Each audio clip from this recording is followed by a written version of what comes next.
Hoje é Dia Mundial dos Direitos do Consumidor. A relação de consumo mudou muito, mas ainda há quem tenha de recorrer à justiça para assegurar os respectivos direitos. O Código de Defesa do Consumidor, que completa 28 anos, traz uma série de proteções para o consumidor. Entre elas, a garantia contra a publicidade enganosa e abusiva. Além disso, reconhece que o cliente é a parte mais frágil da relação. Com o Código do Consumidor, nós conseguimos sim trocar, embora com dificuldade, mas nós conseguimos trocar o produto. O Código do Consumidor, ele protege, assim, porque é ele que nos apaga, né? Que ele que nos protege, porque caso de troca, perca, ainda mais quem compra na internet. Eu acho que ainda falta muito, mas tem crescido bastante. Eu acho que o governo, o próprio direito em si tem se empenhado pela causa do consumidor. Mas nem sempre essas relações entre consumidores e fornecedores saem conforme o combinado. E muitos clientes recorrem ao PROCON para registrar as reclamações. A maioria relacionada ao serviço de telefonia, juros abusivos dos cartões de crédito e cobranças indevidas. Foi o que aconteceu com Arthur Menezes. A conta do celular chegou e ele fez o pagamento em uma lotérica. No mês seguinte, ele se enganou e pagou a mesma fatura no valor de R$ 84,98. Mas a empresa diz que não vai fazer o estorno nem abater o valor no pagamento seguinte. Quem me atendeu falou que abateria o valor na próxima fatura. E não aconteceu, foi quando eu voltei à empresa e eles simplesmente disseram que não reconhece o pagamento, a duplicidade do pagamento. Algumas dicas são fundamentais para que o cliente tente evitar dor de cabeça. Guardar a nota fiscal é de extrema importância. Ela é uma das provas que deve ser apresentada na hora de registrar uma reclamação.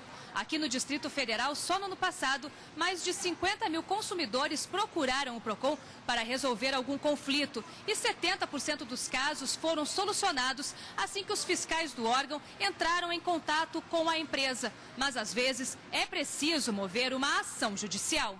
O consumidor ele deve ter atenção ao contrato que ele irá assinar e ao recibo, porque o recibo é o comprovante da relação de consumo. Veja bem, se ele tiver que procurar o PROCON futuramente, ele necessitará do contrato e do recibo, que é a relação de consumo dele com a empresa. Numa compra pela internet, os e-mails também são fundamentais. São importantes os e-mails, o comprovante do cartão de crédito utilizado, tudo que o consumidor tiver para comprovar a relação de consumo é importante.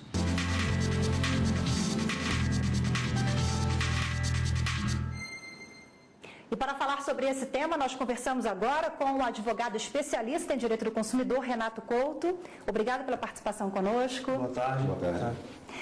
Doutor Renato, temos o que comemorar ou precisamos avançar muito ainda? Com certeza, olha só. O Código de Defesa do Consumidor, ele trouxe, de certo modo, uma série de inovações, as relações entre fornecedor e consumidor. Obviamente que com o aumento do número de negociações, de negócios jurídicos que são realizados no cotidiano, entre diversas pessoas, eu obviamente sou um consumidor, tenho certeza que vocês também, havia ali a necessidade de frear o avanço dessas vendas descontroladas, de vendas agressivas e a ausência de regulamentação desse setor. Então, particularmente, entendo que o Código de Defesa do Consumidor trouxe um divisor de águas com uma série de garantias e uma série de privilégios ao consumidor, que é, de fato, a parte hipossuficiente aí nessa relação e, como tal, merece ser preservada. Sempre temos os campeões de queixas. Quais são atualmente aquelas principais demandas que são apresentadas com relação a esse tipo de situação? Bom, atualmente o que tenho acompanhado é que a grande maioria das empresas que são demandadas, ou seja, que aparentemente ofertam um produto ou um serviço com uma qualidade pior, são as companhias das telefonias, né? Os serviços bancários também, que envolvem, na sua grande maioria, cláusulas abusivas. E também tenho acompanhado bastante demandas em desfavor das companhias de plano de saúde, as operadoras de plano de saúde. Essas são as campeãs atualmente. Como nós vimos há pouco na reportagem do STJ, nós vimos que toda a cadeia é responsabilizada, né? Acompanhamos que, no caso específico, foi a agência de viagem, a companhia aérea. Então, essa tem sido mais ou menos a visão do Poder Judiciário? Sem dúvida, e de forma acertada. Por quê? Como eu mencionei, desde então, na verdade, a Constituição já previa ali que o fornecedor deve ser dado a ele um direito fundamental direito de informação, direito de proteção, né? O CDC acabou positivando isso de uma forma bem pormenorizada, de uma forma bem detalhada.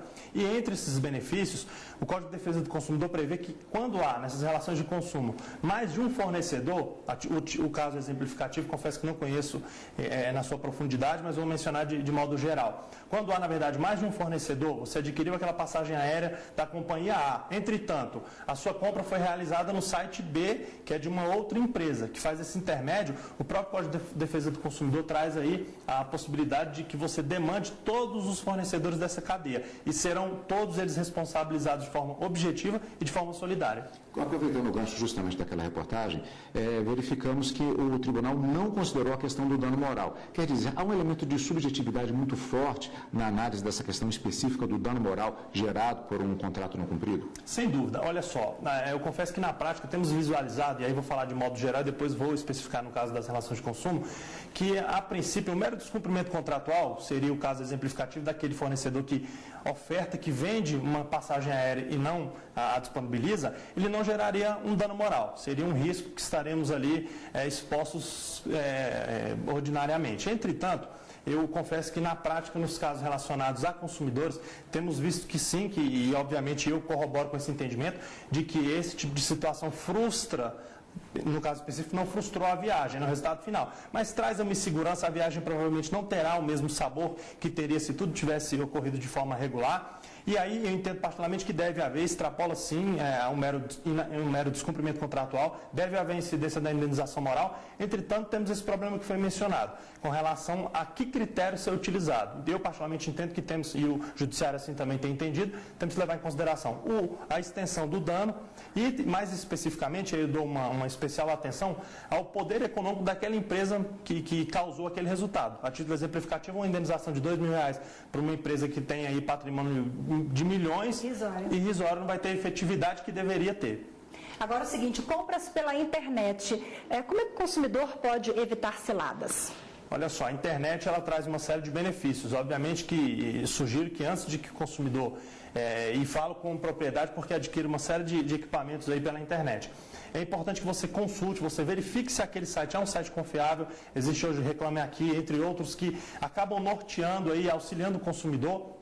Porque uma vez adquirindo esse produto, e aí ao recebê-lo, o consumidor adquiriu uma roupa, ao recebê-la, ela verificou que aquele produto não corresponde ao que estava ali na imagem, o CDC, com uma das inovações foi essa, trouxe a hipótese de quê? Do direito de reflexão. O consumidor recebeu em sua casa ali aquele produto, verificou, olha, não corresponde a minhas expectativas, ou inclusive por motivo algum, ele simplesmente não tem mais interesse naquele produto, ele pode, em 7 dias do recebimento daquele produto, pode desistir daquela compra e o custo com a remessa, devolução, será todo suportado pelo fornecedor. Ok, doutor Renato, muito obrigada pela participação conosco mais uma vez, boa tarde. Boa tarde. Boa tarde, muito obrigado.